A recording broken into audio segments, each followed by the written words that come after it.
السلام عليكم ورحمة الله وبركاته. أخ أرسل رسالة من الواتساب رقم خليجي يحكي قصته، لن أذكر اسمه أو مكانه. تزوج وبأول أيام الزواج اكتشف أنها ليست عذراء. أول يوم انصدم وهي تبكي وتترجاه، وهي تترجى رب العالمين إنه يقبل توبتها اللي تابتها قبل ما يخطبها. وجلست تحب رجليه عشان يرحمها ويستر عليها، وحلفت له أنها تابت لله مو من أجل الناس بل من أجل رب العالمين، وأن حالتها الصحية تدهورت بسبب هذا الموضوع قبل زواجها، وأنها حست بالفرج يوم تمسكت بدينها. من شدة بكائها وترجيها له قال لها: أنا بتركك معي 7 شهور، بعدها نسوي مشكلة وأطلقك عشانها. يعني راح أسوي مشكلة صغيرة بالبيت ونكبرها لين توصل للطلاق وانتهى الوضع، وإن شاء الله أني بسترك بس لا ألمسك ولا تلمسيني، نجلس مثل الأصدقاء. هذا الحل الأخير بعد كل المحاولات منها. المهم هو ما يعاشرها أبدا، يطلع مطاعم وسوق، وسافروا مع بعض بس كأنها واحد من أصدقائه. بعد مرور 7 أشهر جاء وقت الطلاق، وهي مجهزة نفسها ودموع الفراق تحفر خديها. خلاص بتطلع من البيت ومنتظرة 3 كلمات: انت طالق طالق طالق.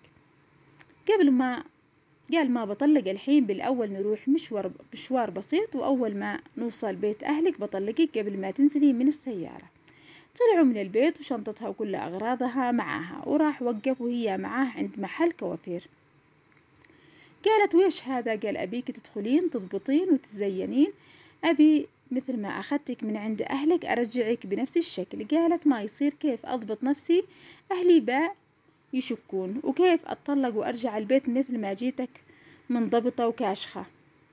قال: هذا شرط ولا بقول لهم عن السبب الأساسي لطلاقك. هي خافت مرة وما كان منها إلا تسوي اللي طلب، ودخلت وضبطت نفسها وطلعت السيارة وكأنها عروس مثل أول أيام زواجها. أول ما ركبت طلب منها تفتح درج السيارة، فتحته إلا وفيه تذكرتين وطقم ذهب. قال لها: زوجتي العزيزة، مرت 7 أشهر ما رأيتك فيها إلا مصلية لفروضك كاملة وبوقتها، موقظتني لكل الصلوات بالمسجد، مهتمة ببيتك وبنفسك ومهتمة فيني، كل قنواتك اللي في التلفزيون إسلامية، بارة بوالديك، رأيت فيك صفات المرأة المسلمة.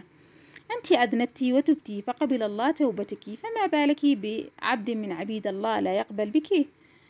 قال: أنت زوجتي غاليتي، نظرتي لك من بعد اليوم نظرة زوج لزوجته بكامل صفاتها وثقتها. واتجهوا لماليزيا، وكأنه أول يوم من أيام الزواج. الله يستر عليهم ويسعدهم. وفي الختام: طيب الله أوقاتكم بكل خير وعافية. لا تنسى ضغط لايك لكي أنشر لك كل جديد. تحياتي للجميع.